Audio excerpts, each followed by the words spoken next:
স্বৈরতন্ত্রের প্রতি রাজতন্ত্র, অর্থোডক্স মোল্লা এরা এই সাফাভি শিয়াকে ধারণ করে। আলাবি শিয়া মানে হজরত আলীর শিয়া, যারা মুক্তির জন্য লড়াই করে, শোষণের জন্য লড়াই করে। ইরানের মোল্লারা, ইরানের আলেমরা ইরানি বিপ্লবে বিশাল ভূমিকা রেখেছিলেন, কিন্তু তাদের থেকেও উনি একটু বিচ্ছিন্ন। শরীয়তিকে একটা ব্যতিক্রম ধর্মী ফিলসফার বলা যায়। উনি নিজেকে তৌহিদবাদী সোশ্যালিস্ট বলতেন। উনি তরুণ বয়সে একটা বই লিখেছিলেন আবু যার গিফারির পরে। এই বইটার নাম ছিল খোদা পরস্তে সোশ্যালিস্ট, মানে খোদা বিশ্বাসী সোশ্যালিস্ট। বাংলাদেশের হিস্ট্রি মানে তো পূর্ববঙ্গের যেটা হিস্ট্রি মানে তো বাঙালি মুসলমানের ইতিহাস, তার ইসলামের ইতিহাস। এই ইতিহাসকে বাদ দিয়ে তো বাংলাদেশের জাতি নির্মাণ সম্ভব না। এখানে ছাত্রের কথা উঠেছে, তো আমি সেটা দিয়েই শুরু করি। উনি শরীয়তি সম্পর্কে একটা কথা বলেছিলেন, I have no religion, but if I were to choose one, it would be শরীয়তিস। ছাত্রে তো এক্সিস্টেন্সিয়ালিস্ট ফিলসফার, বস্তুবাদ, নাস্তিকতা এবং স্বাধীনতা, এগুলো মিলেই তো তার এক্সিস্টেন্সিয়াল থিওরি। কিন্তু কেন তিনি শরীয়তের এই বিশেষ ধরনের ধর্ম বা বিশেষ ধরনের ইসলামকে অ্যাপ্রিসিয়েট করতে গেলেন? এরকম হওয়ার তো কথা ছিল না। তানিম বলেছে তার উপরে এক্সিস্টেন্সিয়ালিজমের একটা প্রভাব পড়েছিল, কিন্তু কীরকম প্রভাব পড়েছিল? শরীয়তে বললেন যে ছাত্রের এক্সিস্টেন্সিয়ালিজম প্রয়োজনীয়। এটা কোনো কোনো ক্ষেত্রে dialectic materialism, historical determinism, nihilism এগুলোর চাইতো সুপিরিয়র একটা জিনিস। কিন্তু রনি বলেছে তার একটা ক্রিটিক্যাল ক্যারেক্টার ছিল। তিনি বললেন যে না, এটা দিয়ে মানুষ তার শ্রেষ্ঠত্বে উপনীত হতে পারে, কিন্তু এতে ঝুঁকিও আছে। কারণ এখানে কোনো নৈতিকতার কোনো বন্ধন নেই। সে ঈশ্বরেও পরিণত হতে পারে, আবার শয়তানেও পরিণত হতে পারে। এই কথাটা শরীয়তি ছাত্রের সম্পর্কে বলেছে। এই জায়গায় শরীয়তির সাথে ছাত্রের ডিফারেন্স। শরীয়তিকে একটা ব্যতিক্রম ধর্মী ফিলসফার বলা যায়। ওনাকে ইরানি বিপ্লবের একজন খুব শক্ত ভাষ্যকার হিসেবে ধরা হয়। তার সাথে আরও ছিলেন প্রফেসর মুর্তজা মোতাহারি, মেহেদি মাজারগান, এরা সবাই ছিলেন।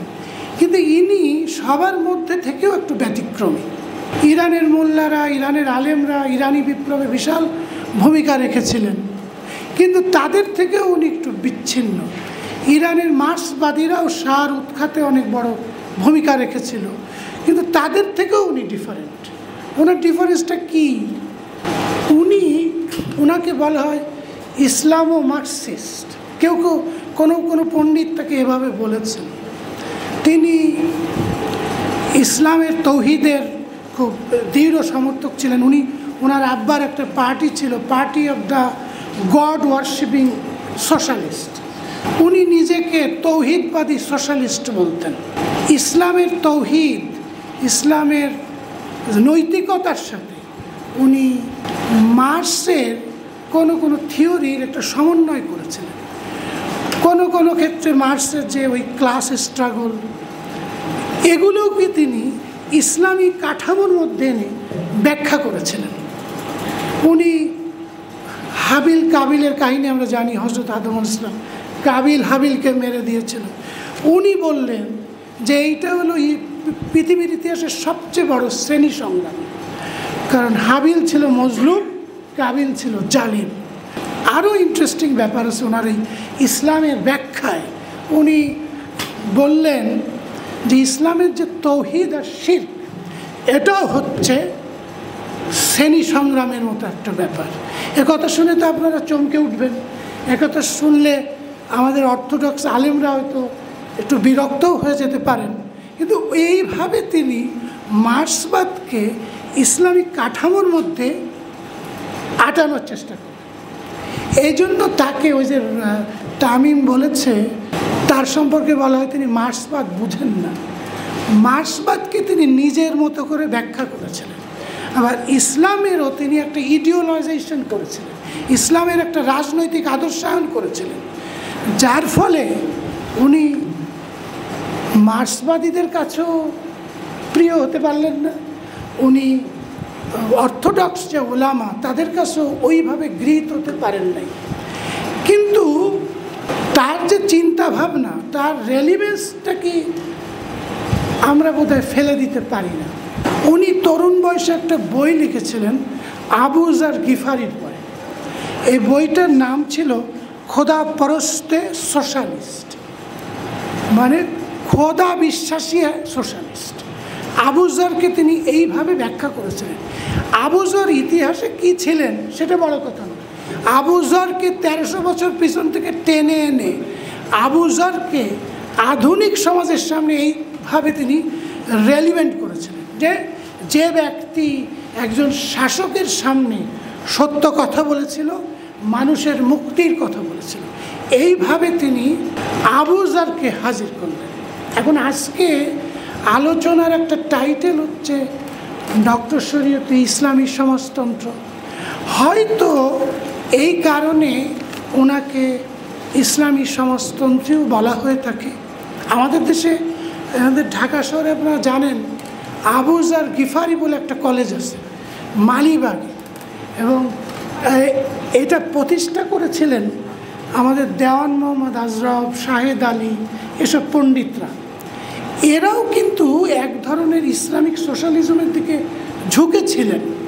এটা ইসলামিক সোশ্যালিজম যে শুধু ইরানের মনকেই নাড়া দিয়েছিল তা না, বাংলাদেশের মনকেও কিন্তু নাড়া দিয়েছিল। তো ওই আবু যর গিফারি কলেজটা আসলে ওই উদ্দেশ্য পারপাসকে সামনে রেখেই করা হয়েছিল। আমাদের রনি বলেছে যে আমাদের ইন্টেলেকচুয়ালরা সমাজের সাথে, মানুষের সাথে কানেক্ট করতে পারেন না। কিন্তু সত্য কথা, এইটা আমাদের আলী শরীয়তও বলেছিলেন। উনি যখন সোরবর্নে পড়তে যান, উনি তো ছাত্রের ছাত্র ছিলেন, ফ্রান্স ফানোর সাথে ওনার সম্পর্ক ছিল, ফ্রান্স ফানোর বই উনি তর্জমা করেছিলেন, ফ্রান্স ফানোর সাথে ওনার একটা তর্কাতর্কি হয়েছিল, খুব বিখ্যাত তর্কাতর্কি, চিঠিতে উনি ফানো সাম্রাজ্যবাদ বিরোধী লড়াইয়ে ধর্মকে আনতে চাননি। উনি বলেছিলেন যা এরকম ইরানের মতো মুসলিম সমাজে ধর্ম ছাড়া এই সাম্রাজ্যবাদী লড়াইকে কানেক্ট করা যাবে না, এ কথাটা তিনি বলেছিলেন। পরে ফানো তার সাথে এগ্রি করেছিলেন। এখন রনির কথা ঠিক যে আমাদের বুদ্ধিজীবীরা, বিশেষ করে প্রগতিশীল বুদ্ধিজীবীরা কেন কানেক্ট করতে পারেন না। শরীয়তে বলেছিলেন যে আমাদের প্রগ্রেসিভ ইন্টেলেকচুয়ালরা পার্লামেন্ট বুঝেন, ব্যক্তি স্বাতন্ত্র্যবাদ বুঝেন, ডেমোক্রেসি বুঝেন, প্রগ্রেসিভিজম বুঝেন, কিন্তু ওরা দেশে যে এগুলো ইন্ট্রোডিউস করতে চান কিন্তু জনগণের ভাষাকে বুঝতে পারেন না। শরীয়তি তার একটা লেখায় বলেছিলেন, এবং তার একটা বিখ্যাত বক্তৃতা আছে, আপনারা জানেন, তেহরানে হোসাইনে এরশাদে একটা মাদ্রাসায় উনি রেগুলার বক্তৃতা দিতেন, এবং এই বক্তৃতাগুলো আসলে সমাজ পরিবর্তনেরই বক্তৃতা। এবং পাহলবি জামানার যে পশ্চিমা আধিপত্য, রাজনৈতিক, সাংস্কৃতিক, সেটাকে তিনি এই বক্তৃতার ভিতর দিয়ে মোকাবেলা করতেন। আপনারা বোধহয় জানেন অবশ্যই, ইরানের একজন বুদ্ধিজীবী ছিলেন আহমেদ ফারদিদ। উনি একটা শব্দ ব্যবহার করেছিলেন গার্বজাদেগি, পশ্চিমের সম্মোহন, ইনটক্সিকেশন অফ দ্য ওয়েস্ট। তা আমাদের প্রফেসর আলী শরীয়তি ওই হুসাইনিয়া মাদ্রাসায় বক্তৃতা দিতেন। আসলে এই সম্মোহনকে অতিক্রম করার জন্য উনি চেষ্টা করতেন। আজকে যেমন অনেক জেনজি জেনারেশন আমাদের সামনে উপস্থিত আছে, সেইকালে কিন্তু ওনার ওই মাদ্রাসায় তেহরানের সব জেনজি ওখানে জড়ো হতো। তা ওখানে উনি একটা বক্তৃতা দিয়েছিলেন যে একজন প্রকৃত শিয়ার কি বৈশিষ্ট্য হবে। ওখানে উনি বলেছিলেন যে আলাবি শিয়া আর সাফাবি শিয়া। সাফাবি শিয়া হচ্ছে কর্তৃত্ববাদের, স্বৈরতন্ত্রের প্রতি, রাজতন্ত্র, অর্থোডক্স মোল্লা, এরা এই সাফাবি শিয়াকে ধারণ করে। আলাবি শিয়া মানে হজরত আলীর শিয়া, যারা মুক্তির জন্য লড়াই করে, শোষণের জন্য লড়াই করে।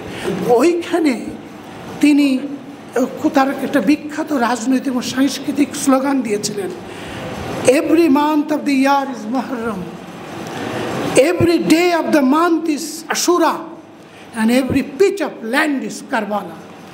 এটা কিন্তু শিয়া ঐতিহ্যের, শিয়া ট্র্যাডিশনের শব্দ, কিন্তু এই শব্দগুলোকে ব্যবহার করে তিনি পাহলবির বিরুদ্ধে, মার্কিন সাম্রাজ্যবাদের বিরুদ্ধে লড়াইয়ের ডাক দিয়েছিলেন। ও যে বলল কানেক্ট করতে পারে না, উনি এই শিয়া ইসলামের এই ভাষাগুলোকে, এই পরিভাষাকে ব্যবহার করে আন্দোলনকে বিপ্লবে পরিণত করেছিলেন। আজকে ইসলামী সমাজতন্ত্রের কথা উঠেছে, সেই সূত্রে সমাজতন্ত্রের কথাও কিছুটা উঠতে পারে। আমি সেই সূত্রে একটু বলবো, এদেশের যে মার্ক্সবাদ সেটা কিন্তু এই জনগণের ভাষাকে টাচ করতে পারে, জনগণের কাছে যেতে পারে। এই ভাষা ছাড়া বাংলাদেশের হিস্ট্রি মানে তো পূর্ববঙ্গের যেটা হিস্ট্রি মানে তো বাঙালি মুসলমানের ইতিহাস, তার ইসলামের ইতিহাস, এই ইতিহাসকে বাদ দিয়ে তো বাংলাদেশের জাতি নির্মাণ সম্ভব না। তো এই জাতি নির্মাণ করতে হলে তাহলে তো আপনার ইসলামের ভাষাকেই কানেক্ট করতে হবে, ওই ভাষা দিয়েই তো আপনার জনগণের কাছে পৌঁছতে হবে। কিন্তু ওই ভাষাকে যদি আপনি প্রতিপক্ষ বানিয়ে ফেলেন, আপনি লাশকে যদি মরদেহ বানাতে চান, তাহলে তো পিপুল এটা বুঝতে চাইবে না, পিপুল কানেক্ট হবে না। আমি মনে করি এদেশে সমাজতন্ত্রের ব্যর্থতার এটাও একটা কারণ। আমি শেষ আর একটা কথা বলবো, আজকে ইসলামিক সোশ্যালিজমের কি কোনো রেলিভেন্স আছে আজকের দিনে? আজকে এত তরুণ জেনজি হাজির হয়েছে, তারা তো শরীয়তের ভিতর দিয়ে একটা বিপ্লবের প্রেরণা পেতে চায়। আজকে ইসলামী সমাজতন্ত্রের রেলিভেন্সটা কি? গত শতকের শেষের দিকেই তো মার্ক্সবাদের অবক্ষয় শুরু হয়ে গেছে, রাশিয়া, চায়না সব তো ক্যাপিটালিজমের দিকে ফিরে গিয়েছে, যে ক্যাপিটালিজমের বিরুদ্ধে তাদের লড়াই করার কথা ছিল। আমার ধারণা তারাও পিপুলের সাথে কানেক্ট করতে পারেনি।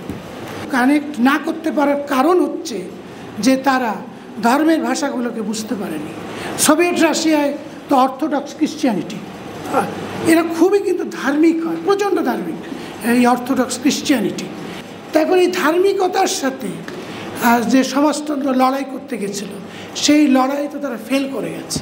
হোয়াটএভার, ইসলামিক সমাজতন্ত্র এই শব্দটা হয়তো না থাকতে পারে, বিশেষ করে সমাজতন্ত্র শব্দটা নিয়ে এখন অনেকের একটু হয়তো অসহিষ্ণুতা হতেই পারে, কিন্তু আলী শরীয়তে যে কথা বলেছিলেন, আমাদের দেওয়ান মোহাম্মদ আশরাফ সাহেবরা যে কথা বলেছিলেন, যে মানুষের মুক্তি, শোষণের বিরুদ্ধে লড়াই, এগুলো তো এখনও আছে। এখনও তো সাম্রাজ্যবাদ আছে না?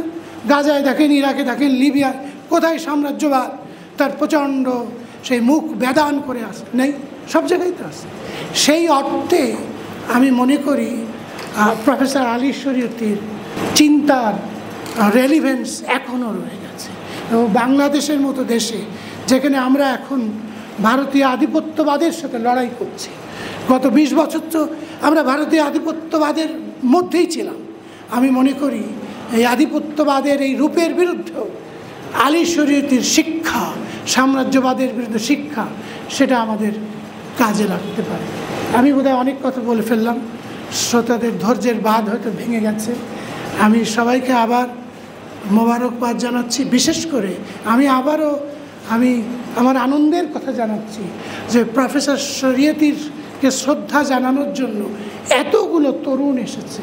তার মানে তার চিন্তার রেলিভেন্স কোথাও না কোথাও আছে। আমরা তার সাম্রাজ্যবাদ বিরোধিতা, তার শোষণের বিরোধিতা, এগুলো নিয়ে আমরা এখনও কাজ করতে পারি। সবাইকে শুভেচ্ছা, মোবারকবাদ, খোদা হাফেজ।